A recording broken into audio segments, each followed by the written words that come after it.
Hello, friends, and welcome back to Stories About Entitled People. Let's kick things off with a holiday temp cashier who's just trying to speed up a sluggish register mouse until her nitpicking manager turns it into a federal case. But before we begin, best way to support our channel is to leave comments, like, and subscribe with the turned-on bell so you don't miss the new video every single day. Here we go. Apparently, mouse speed is a team-threatening offense now. So I'm a 24-year-old female working as a temporary cashier during the Christmas season. The plan is to stay until the end of December to help this particular store manage their holiday madness. Since I'm not aiming to make this a long-term gig and my contract ends after the holidays, anyway, I'm not overly concerned with walking on eggshells or trying to impress people who make life unnecessarily difficult. Enter my manager. Let's just say we're not exactly besties. Since day one, she's had it out for me. Or at least that's how it feels. She's accused me of being the reason for shortages in the register, even when the math clearly didn't add up. Once she even tried to blame me for breaking a piece of electronic equipment that I hadn't so much as looked at. Most of the time, I just let her rant until she burned herself out, but occasionally when she crossed a line, I pushed back. There have been a few little disagreements, heated, sure, but nothing over the top. Which brings us to the latest absurd drama. One of the computers I use at the register has an infuriatingly slow mouse cursor by default.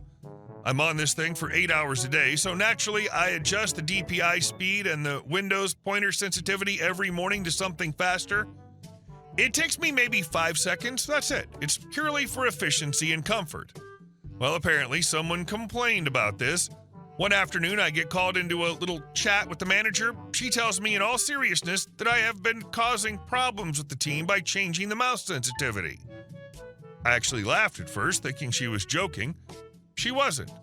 She said the other staff, specifically whoever covers my break, found the cursor way too fast and didn't like wasting time adjusting it, which again takes 5 seconds tops. Trying to be diplomatic, well, a little, I told her it's just a simple setting, it's adjustable, takes no effort, but she wasn't having it. She said it was childish and disruptive and that I needed to stop making things harder for everyone else. I was done.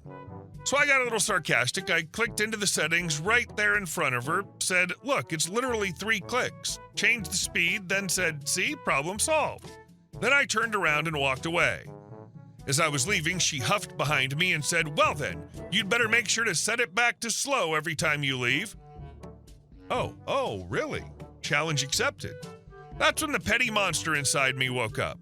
So now every single time I go to lunch, take a break, or leave for the day, I make sure to set the cursor to the slowest possible setting. Not just in Windows, but also on the physical mouse DPI button, if it has one.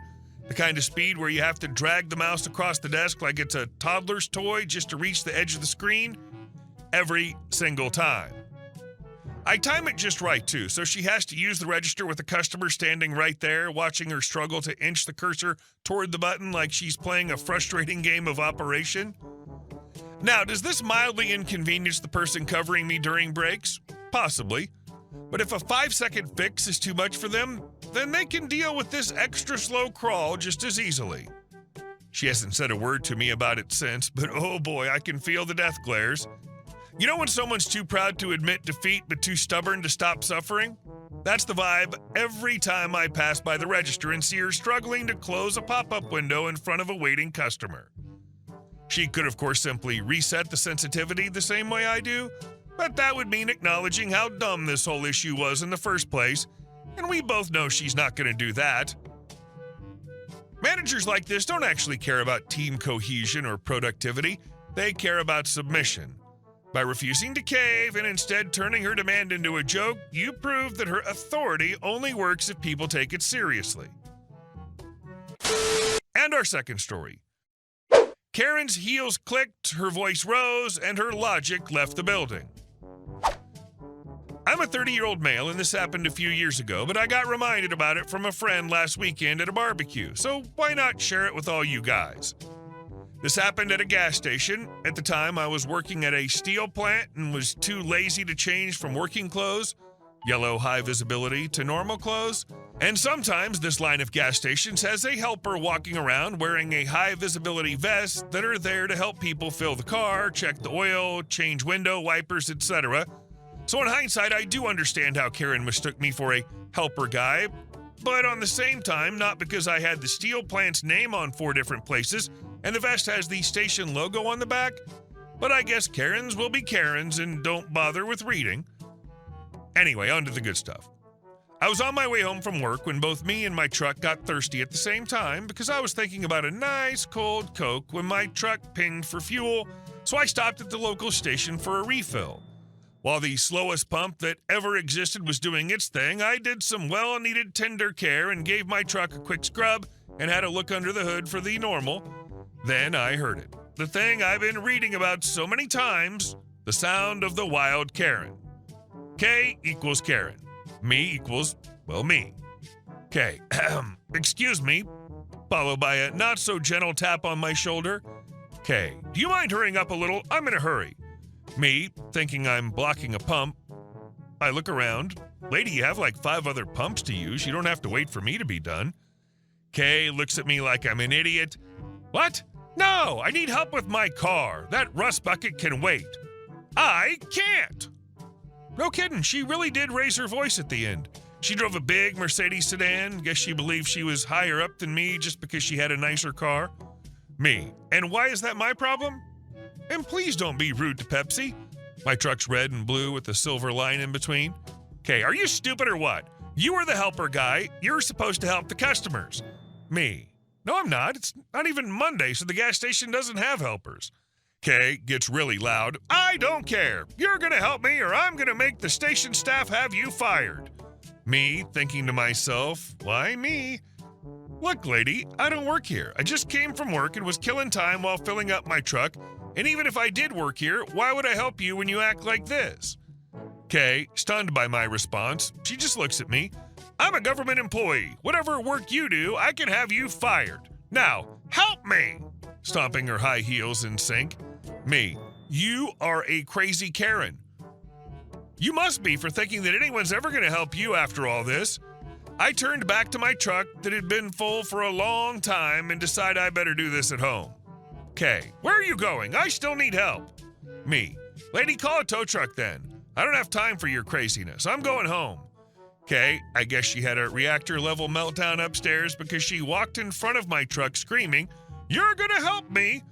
I just laughed at her, put my truck in reverse, backed away, and headed home without my Coke.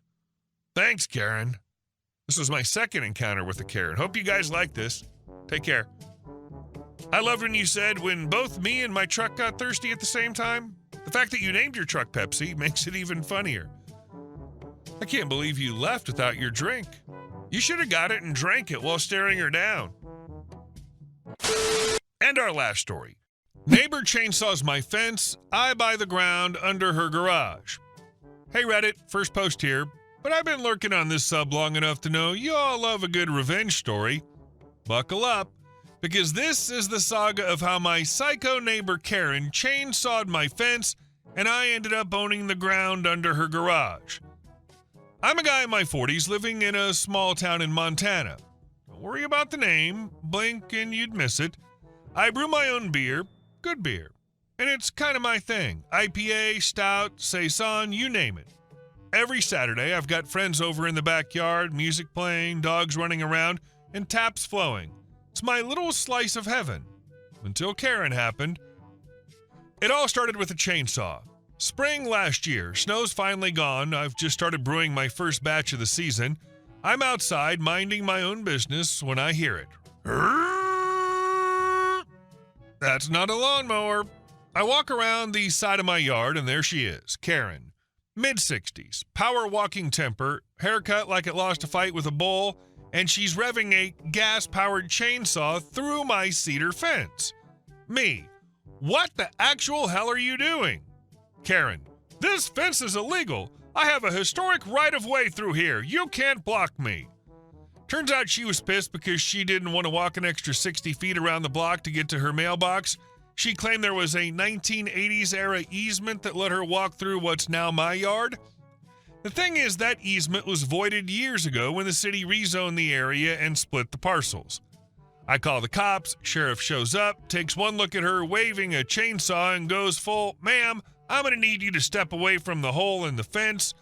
She ends up with a fine and a warning. I end up with a chainsawed fence and one hell of a grudge.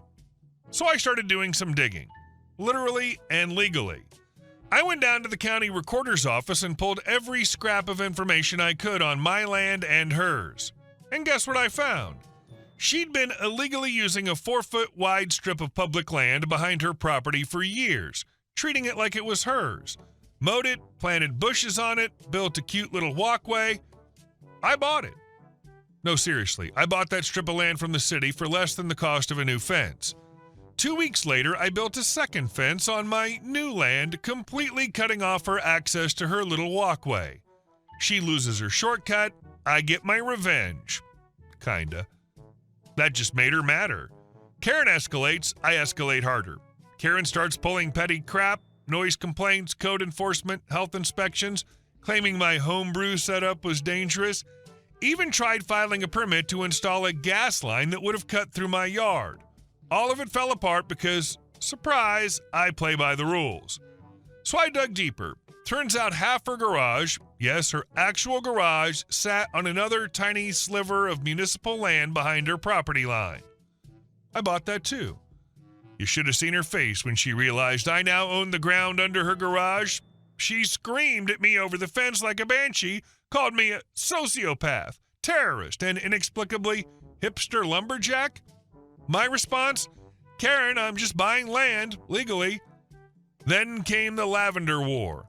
Karen had this little garden area she called her Zen Zone. Hammock, lavender plants, one of those fountains that gurgle like a babbling brook. Very peaceful, and very much planted on another strip of not her land. You know what happened next. I made another quiet offer to the city, bought that patch too. One afternoon, I installed a third fence right through her Zen Zone. She stood in her robe screaming, "This is harassment! I'm calling a lawyer!" I handed her a copy of the new deed and walked back to my garage to keg a fresh IPA. The market speaks, and it says, "Nah, I'm good." Karen tried to sell her house. Real estate agent came by, took one look at the fence maze around the yard, and you could practically hear her commission vanish. Every potential buyer asked the same questions. Why is your garage built halfway on someone else's land? Why does your neighbor own half your garden? Why are there like 4 fences? She tried suing me, claiming there was a historic servitude. She lost hard. The judge actually laughed when he saw the map.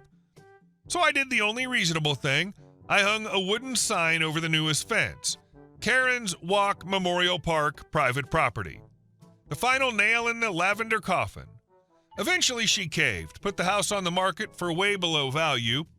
Here's where it gets fun. My buddy Mark is a real estate lawyer. I asked him to make an offer, cash, lowball, no contingencies.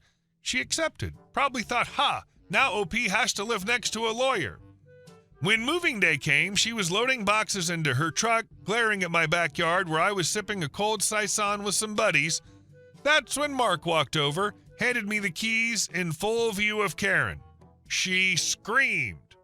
I toasted. Epilogue. Beer tastes better with victory. I tore down all the patchy fencing, landscaped the combined lot into a killer backyard, full bar, fire pit, hop garden, and enough room to host brew nights with all my friends. Now every Saturday, we sit out back, drink beer, and laugh about the time Karen chainsawed herself into a corner. And the best part? No one's walked through my yard since. She didn't want to walk the long way. Now she can't walk anyway. Hey guys, thank you all for watching the video. I'll see you in the next one.